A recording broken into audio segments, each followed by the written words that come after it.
আজকের গল্পটি শুনে আপনি আপনার চোখ থেকে পানি ফেলতে বাধ্য হবেন। তো আশা করি গল্পটি শুনে আপনাদের অনেক ভালো লাগবে। তো পুরো গল্পটি শুনুন।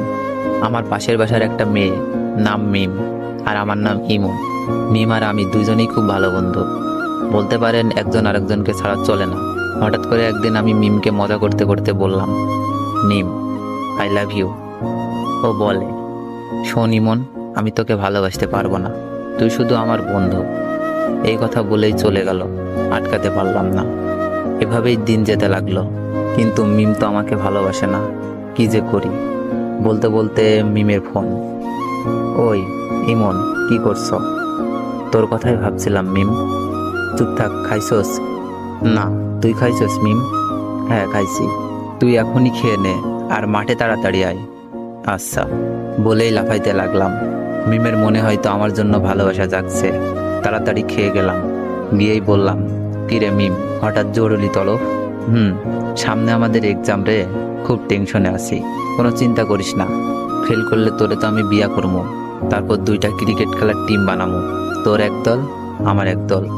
বলেই হাহা করে হাসি দিলাম। কিন্তু হাসি দেওয়ার পর যা ঘটলো তা আমি কেন আমার চোখও বিশ্বাস করতে পারলো না।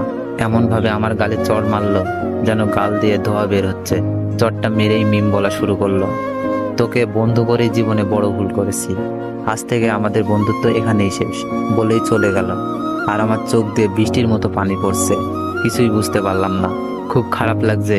শেষমেশ বন্ধুত্বটাও শেষ। কেমন জানি স্বপ্ন স্বপ্ন লাগছে, তাও কিছুই করার নেই।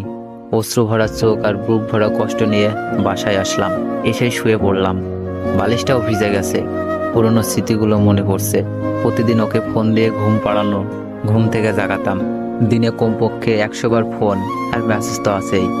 সব স্মৃতিগুলো মনে পড়ছে। আমাদের বন্ধুত্ব শেষ হলেও আমি ঠিক আগের মতোই ফোন দিতাম, মেসেজ দিতাম। মিম খুব বিরক্ত ফিল করত, তারপরও কথা বলতে চাইতাম। হঠাৎ একদিন দেখলাম মিম পার্কে বসে এক ছেলের সাথে হেসে হেসে কথা বলছে, যেন কলিজাটা ছিঁড়ে যাচ্ছে। তাই বাসায় এসে পড়লাম। বুকটা ব্যথা করছে, তাই ভাবলাম মিমকে একটা ফোন দিই। অনেকবার কল হওয়ার পর রিসিভ করলো। মিম, বুকে ব্যথা করতেছে।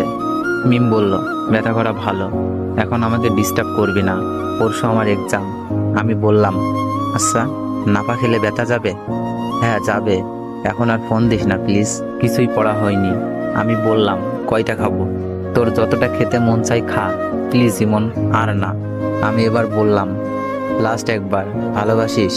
মিম এবার বলল, ইমন, এইসব কথার কোনো মানেই হয় না, আমরা জাস্ট ফ্রেন্ড। তোর অনুরোধে কিন্তু দ্বিতীয়বার ফ্রেন্ড হয়েছি, তাই যা বলোস ভালো করে বুঝে বলিস।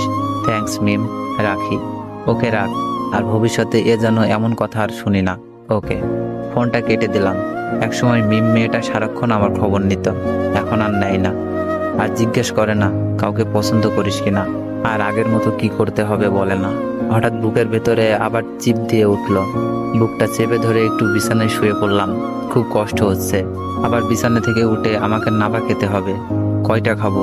মিম তো বলেই দিয়েছে যতটা ইচ্ছা খেতে পারে। সবগুলো ওষুধ মুখের ভেতরে পুরে ঘুমিয়ে পড়লাম।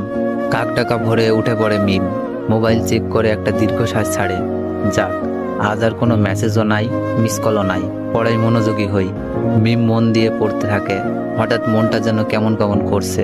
তবুও ভালো, ইমন জ্বালাচ্ছে না। ছেলেটার কোনো কমন সেন্সও নাই। যখন তখন ফোন দিয়ে বলে, মিম, এইটা হয়েছে, এখন কি করব? ওইটা হয়েছে, বোরিং। কয়েক ঘন্টা কেটে গেলেও মিমের মোবাইলে আলো জ্বলছে না। হঠাৎ মোবাইলে মেসেজ টোন বেজে উঠল। মিমের কাছে বোরিং হ্যাপি দুইটাই লাগলো। মেসেজ অন করেই হতাশ হয়।